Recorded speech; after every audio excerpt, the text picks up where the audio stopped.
Καλησπέρα σε όλους, καλώς ήρθατε σε ένα ακόμη βίντεο. Στο σημερινό βίντεο, ένα διαφορετικό βίντεο για το κανάλι. Θα δούμε τα στατιστικά έως της τρίτης εβδομάδας των παικτών του Survivor του 2024. Πάμε να δούμε μαζί πρώτα, πριν δούμε τα συνολικά στατιστικά και τα στατιστικά ξεχωριστά του κάθε παίκτη, να δούμε την αποχώρηση της τρίτης εβδομάδας. Η αποχώρηση της τρίτης εβδομάδας έρχεται από παίκτηρια των διασύμων, την Κρίστη Καθαριά, η οποία είχε αγωνιστεί συνολικά 23 φορές και είχε φέρει 9 νίκες στην ομάδα των διασύμων. Ωστόσο, είχαμε ακόμη μια αποχώρηση από την ομάδα των διασύμων, μια οικειοθελή αποχώρηση του Χρήστου Βολικάκη, ο οποίος είχε αγωνιστεί 19 φορές και είχε φέρει 6 νίκες στην ομάδα των διασύμων. Τώρα λοιπόν πάμε να δούμε τα στατιστικά των παικτών ξεχωριστά. Στην πρώτη θέση έχουμε την Ασημίνα Χατζιανδρέου, η οποία βρίσκεται στην πρώτη θέση και από την προηγούμενη εβδομάδα, όπου είχε συγκεντρώσει ποσοστό 87,5%.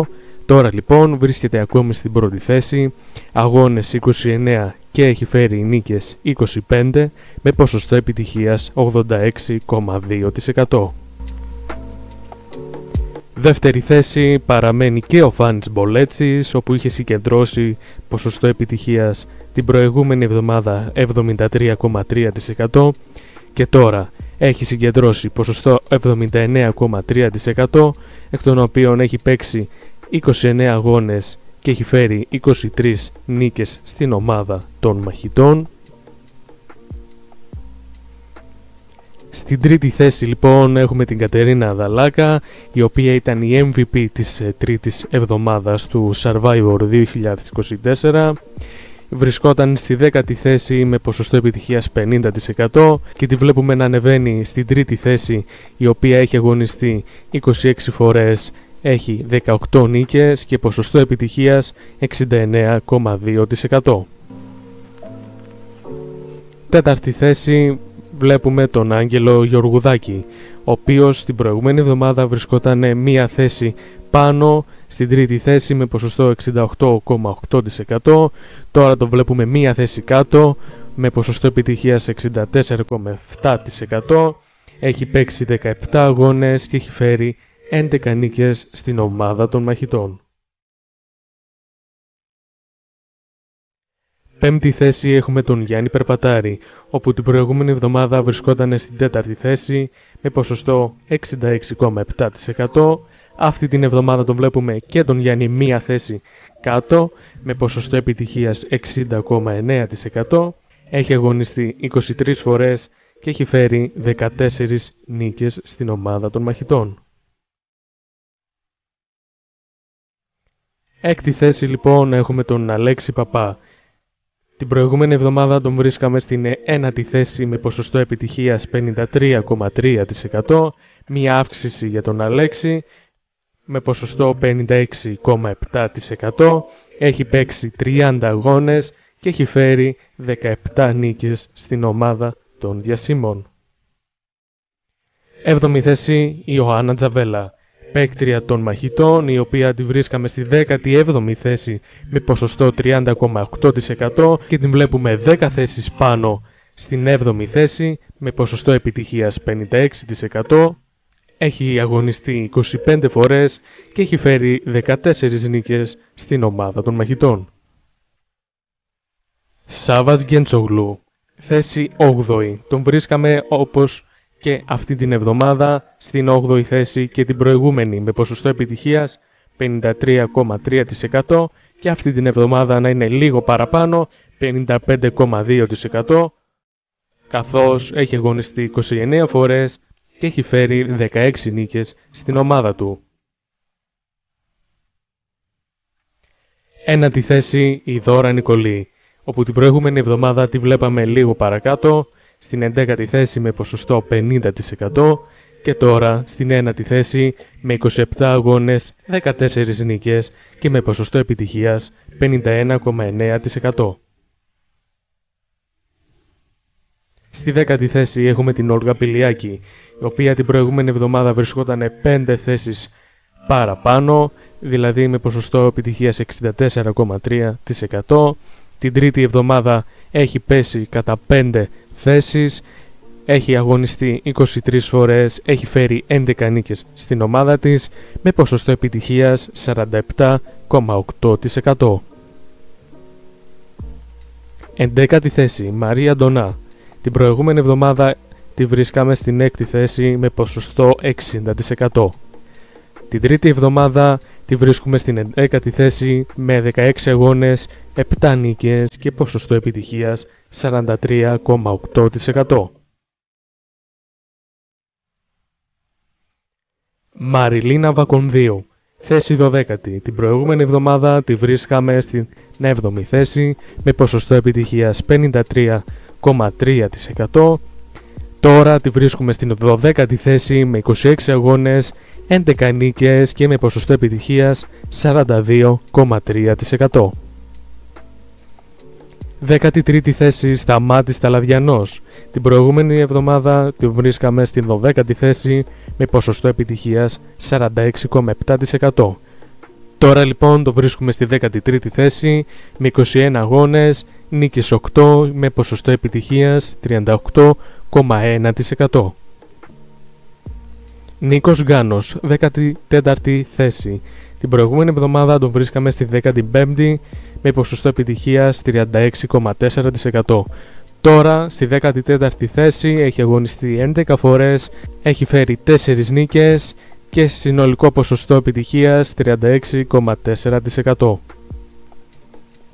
15η θέση, Ρομπ Τζέιμς Σέιμουρ, παίχτης των μαχητών, όπου την προηγούμενη εβδομάδα βρισκόταν μία θέση πάνω στη 14η με ποσοστό επιτυχίας 38,5%. Τώρα το βρίσκουμε μία θέση κάτω με ποσοστό επιτυχίας 30%. Έχει αγωνιστεί 20 φορές και έχει φέρει 6 νίκες στην ομάδα των μαχητών. Χρύσα Χατζηγεωργίου, 16η θέση. Την προηγούμενη εβδομάδα τη βρίσκαμε στην 18η, όπου ήταν και η τελευταία θέση της προηγούμενης εβδομάδας, όπου είναι και τελευταία και αυτή την εβδομάδα, όπου τη βρίσκαμε στο 20%, μία μικρή αύξηση όσον αφορά το ποσοστό της. Τώρα τη βρίσκουμε στο 26,9%, έχει αγωνιστεί 26 φορές και έχει φέρει 7 νίκες στην ομάδα των μαχητών. Πάμε τώρα να δούμε και τα στατιστικά των νέων παικτών του Survivor 2024, οι πρώτες 4 προσθήκες φέτος για το παιχνίδι. Στην πρώτη θέση λοιπόν από τους 4 έχουμε τον Ντάνιελ Νούρκα, παίκτης των διασύμων, ο οποίος έχει αγωνιστεί 13 φορές και έχει φέρει 8 νίκες στην ομάδα των διασύμων με ποσοστό επιτυχίας 61,5%. Δεύτερη από την τέταρτη θέση έχουμε την Άρια Ανδρομαϊτίτε, η οποία έχει αγωνιστεί 9 φορές και έχει φέρει 3 νίκες στην ομάδα των μαχητών με ποσοστό επιτυχίας 33,3%.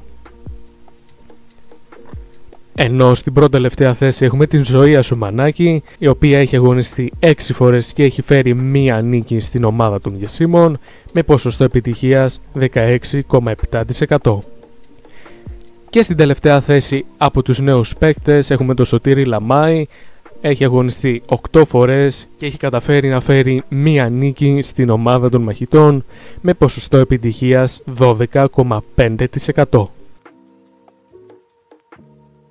Αυτά ήταν τα στατιστικά των παίκτων ξεχωριστά. Πάμε να δούμε τα συνολικά ποσοστά των παίκτων από 7 Ιανουαρίου έως 24 Ιανουαρίου συνολικά. Επαναλαμβάνουμε λοιπόν, πρώτη θέση έχουμε την Ασημίνα Χαντζιανδρέου με ποσοστό 86,2%. Δεύτερη θέση Φάνης Μπολέτσης με 79,3%. Τρίτη θέση Κατερίνα Δαλάκα με ποσοστό 69,2%. Άγγελος Γεωργουδάκης 64,7% στην τέταρτη θέση. Πέμπτη θέση Γιάννης Περπατάρης με ποσοστό 60,9%. Έκτη θέση Αλέξης Παπάς με ποσοστό επιτυχίας 56,7%. Έβδομη θέση Ιωάννα Τζαβέλα με ποσοστό επιτυχίας 56%.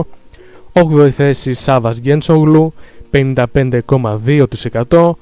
Ένατη θέση Δώρα Νικολή με ποσοστό 51,9%. Δέκατη θέση Όλγα Πηλιάκη με ποσοστό επιτυχίας 47,8%. Εντέκατη θέση Μαρία Αντωνά με ποσοστό 43,8%. Δωδέκατη Μαριλίνα Βακομδίου με ποσοστό 42,3%. 13η Σταμάτης Ταλαδιανός με ποσοστό επιτυχίας 38,1%. 14η Νίκος Γκάνος με ποσοστό επιτυχίας 36,4%. 15η Rob James Seymour 30% επιτυχίας και στην τελευταία θέση Χρύσα Χατζηγεωργίου με ποσοστό επιτυχίας 26,9%. Όσον αφορά τους νέους παίκτες του Survivor 2024, στην πρώτη θέση έχουμε τον Ντάνιελ Νούρκα με ποσοστό επιτυχίας 61,5%. Δεύτερη θέση την Άια Αντομαϊτίτε με ποσοστό επιτυχίας 33,3%. Στην πρώτη τελευταία, στην τρίτη θέση λοιπόν η Ζωή Ασουμανάκη με ποσοστό επιτυχίας 16,7% και στην τέταρτη θέση Σωτήρης Λαμάη με ποσοστό επιτυχίας 12,5%. Αυτά λοιπόν ήταν τα στατιστικά έως την τρίτη εβδομάδα του Survivor 2024. Αν θέλετε μπορείτε να γράψετε στα σχόλια τη δική σας γνώμη και τι πιστεύετε για τους παίκτες του Survivor 2024.